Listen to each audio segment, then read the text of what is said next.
Pemirsa, Peggy Setiawan bersama tim kuasa hukumnya menantang Aep yang merupakan saksi di kasus pembunuhan Eki dan Vina di Cirebon pada 2016 silam untuk membuktikan kesaksiannya. Menurut Peggy, keterangan palsu yang diberikan Aep membuatnya harus mendekam di tahanan dan nama baiknya tercoreng.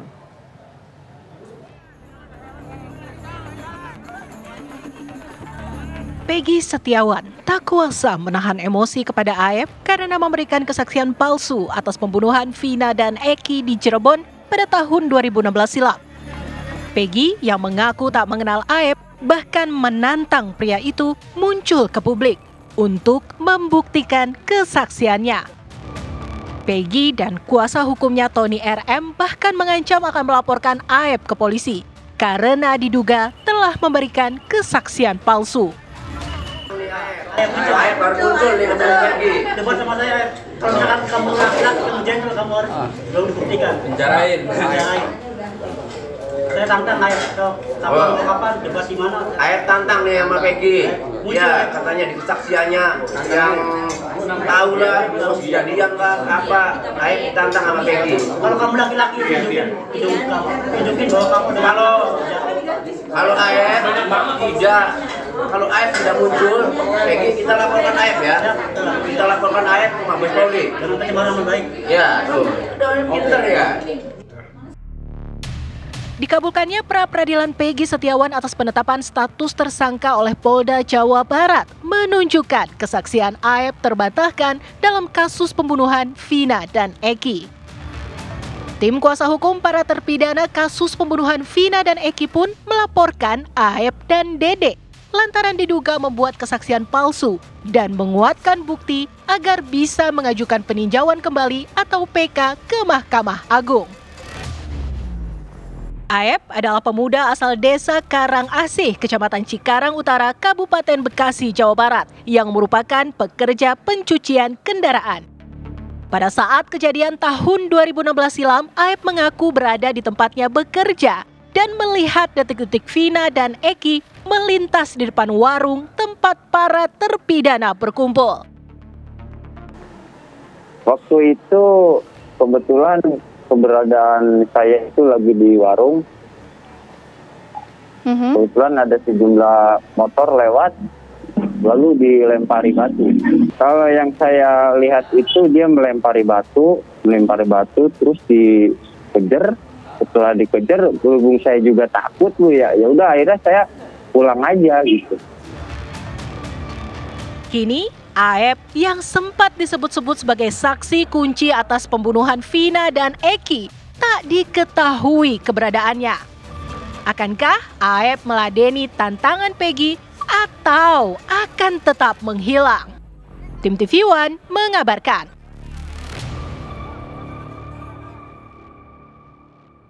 Mantan tersangka Peggy Setiawan menantang Aep untuk membuktikan kesaksiannya atas kasus pembunuhan Vina Eki karena diduga memberikan keterangan palsu serta menyudutkan banyak pihak.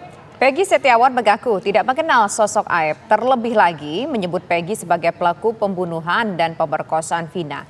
Lantas pemirsa, akankah Aep meladeni tantangan Peggy atau akan tetap menghilang seperti saat ini? Untuk membahasnya telah bergabung bersama kami ada kuasa hukum Peggy Setiawan yang nanti akan bergabung, yaitu ada Ibu Sugianti Iryani. Kemudian saat ini sudah bergabung pemirsa ada pakar hukum pidana Prof. Hipnu Nugroho dan juga mantan Kapolda Jawa Barat periode 2016 Irjen Pol Purnawirawan Anton Carlyan. Selamat sore Bapak-Bapak semua.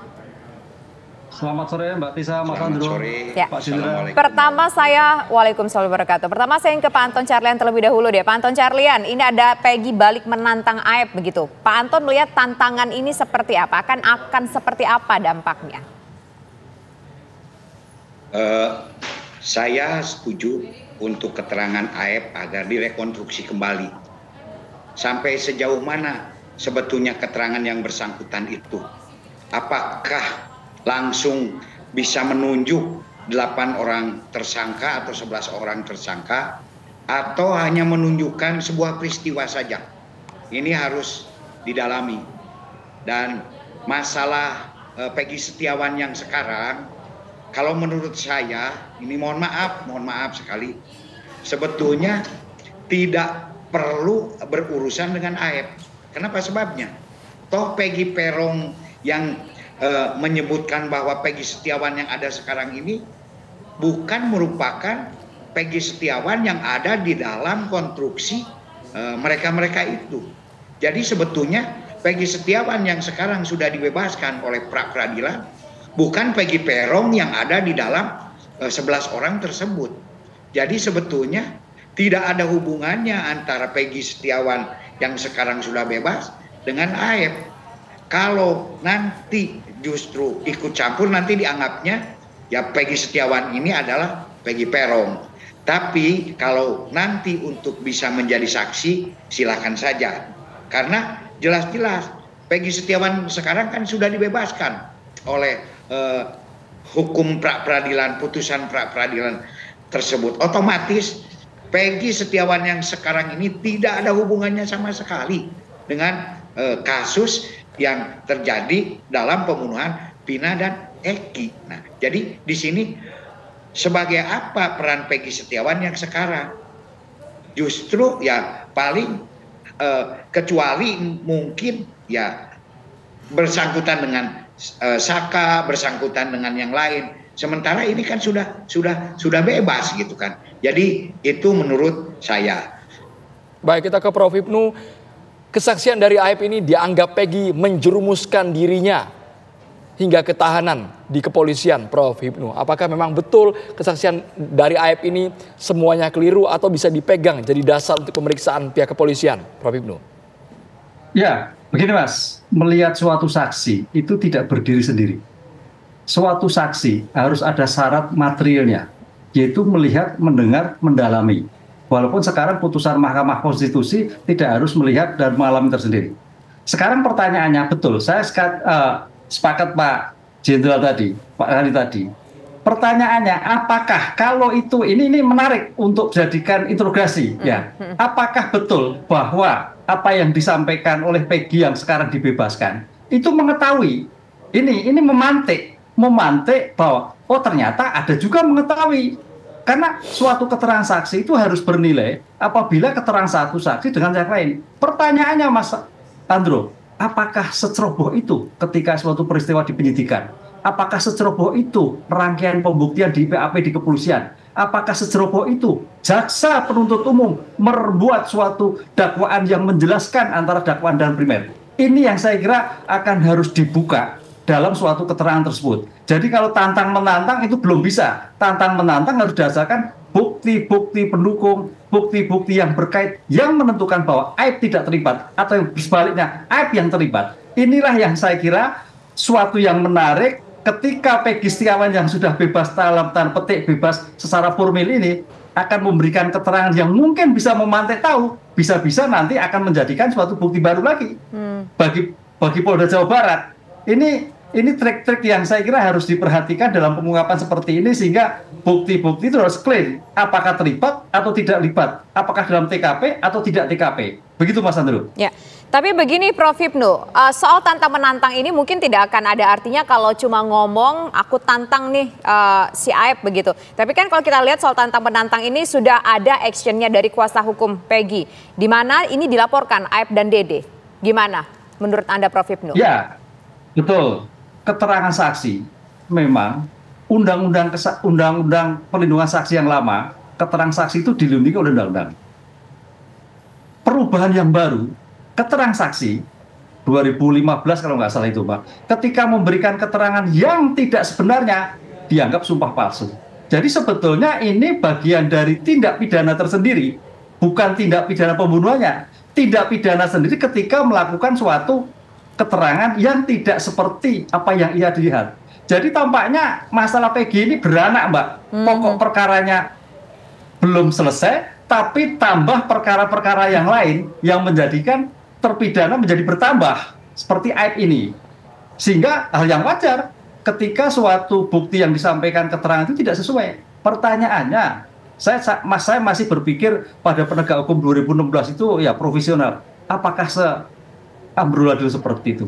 Apakah tidak profesional seperti itu melihat suatu keterangan? Karena apa?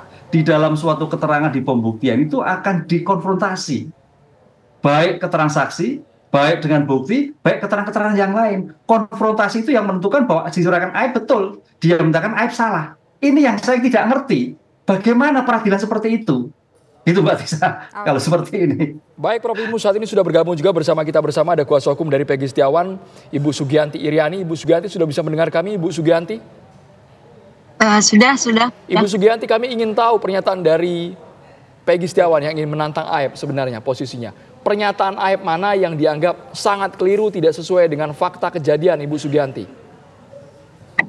Saat Aib mengatakan bahwa melihat Peggy dari kejauhan itu kan pada malam hari, dan motor Peggy saat itu sudah berubah warna menjadi kuning dan ungu, tidak pink. Dari mana dia tahu kalau motor Peggy itu berwarna pink, dan dia juga melihatnya dari jarak 100 meter di malam hari. Makanya Peggy ingin bertemu Aib untuk mengatakan kenapa Aib mengatakan hal-hal yang tidak sesuai dengan fakta. Itu aja. Mungkin Peggy bukan menantang tapi ingin ketemu dan menjelaskan kenapa Aib berkata seperti itu, padahal Peggy juga nggak kenal dengan Aib. Oke. Ibu Sugianti, saat ini kalau nggak salah saya lihat Ibu bersama dengan keluarga Peggy. Apakah Peggy-nya ada bersama Ibu? Kebetulan Peggy-nya masih ditahan sama Bang Reza Indagiri, ada obrolan. Ya kita mau. Oke, baik. Nah kalau begitu kita ngobrol dengan Ibu aja nih, Ibu Sugianti. Kalau menurut Peggy, Aib ini siapa sih? Dia kenal nggak sih sama Aib ini, dan bagaimana hubungan mereka? Katanya kan mereka temen, pernah tahu ya di zaman-zaman dulu gitu. Ada masalahkah sebelumnya? Peggy sama sekali tidak mengenal Aib. Peggy tidak kenal dengan Aib, tidak tahu sama Aib. Aib itu bukan orang Cirebon, dia adalah orang Bekasi yang kos di Cirebon, dan Peggy tidak pernah ketemu dan tidak kenal dengan Aib. Makanya Peggy pengen tahu Aib itu seperti apa dan pengen bicara baik-baik dengan Aib. Kenapa dia tidak kenal dengan Peggy tapi dia memberikan keterangan yang menyudutkan Peggy, mungkin seperti itu. Baik, artinya pernyataan Aib yang menyatakan bahwa Peggy dan gerombolannya kerap berkumpul di lokasi tempat dirinya bekerja, itu tidak benar. Peggy kan tidak pernah mengenal Aib dan tidak pernah komunikasi dengan Aib, dan Peggy pun saat itu memang sedang bekerja di Bandung. Oke, baik. Nah sekarang kita ingin menuju ke Pak Anton Carlian. Pak Anton Carlian, ini kan kuasa hukum sudah melaporkan ya Aib dan Dede begitu. Lantas apa yang harusnya dilakukan oleh pihak kepolisian atas hal ini? Apakah ini akan menjadi sebuah permasalahan baru atau ini akan justru jadi petunjuk? Saya kira bisa dua-duanya. Bisa jadi permasalahan baru, bisa juga sebagai petunjuk. Karena memang tadi betul dari Prof juga, sebuah kesaksian itu kalau satu saja kan bukan saksi. Ulus testis, nulus testis. Satu saksi adalah bukan saksi. Dan di sini pun juga dari berita acara yang lama ini, yang menyebutkan bahwa Peggy Peron sebagai salah satu pelaku itu ada 6 kesaksian, gitu kan, yang bersamaan dan dianggap signifikan oleh Polri. Dan juga di samping itu terus terang saja juga dikaitkan dengan barang bukti yang ada. Adapun di sini peran Aib itu sendiri memberikan kesaksian itu, pointer-pointernya itu apa saja? Apa betul menunjuk satu-satu orangnya atau hanya menerangkan sebuah peristiwa saja? Ini harus didalami. Dan kalau menurut saya dengan terbebasnya dari pra-peradilan, bahwa Peggy Setiawan yang ada sekarang ini yang sudah bebas bukan Peggy Peron yang ada di dalam cerita tersebut, gitu kan. Jadi sebetulnya sudah tidak perlu lagi untuk masuk ke dalam ranah ini karena sudah bebas, bahkan harus dihentikan penyidikan. Pak Anton. Justru nanti kalau masuk ke sini jangan-jangan nanti malah jadi sebuah petunjuk, gitu kan. Ini karena ini pun juga ya untuk Peggy Setiawan sekarang pun juga kan belum dihentikan penyidikannya. Kalau tapi seperti ini Pak Anton Carlian bisa dijadikan tersangka karena dari peraturan Mahkamah Agung itu walaupun seseorang sudah dibebaskan dari pra-peradilan sebagai tersangka, tapi masih memungkinkan apabila didapatkan 2 alat bukti yang sah. Makanya dari ranah ini, pengacaranya Bu Yanti harus segera meminta penghentian penyidikan sesuai dengan pointer keputusan dari pra-peradilan itu, karena kalau belum dihentikan penyidikan. Baik, Pak Anton Carlyan, di satu sisi penghentian penyidikan, tapi seperti apa polisi agar bisa cepat memproses laporan keluarga terpidana pembunuhan Vina soal Aib dan Dede ini, Pak Anton? Sesaat lagi ditanggapi, Bapak-bapak, hanya di Kawir Petang pemirsa.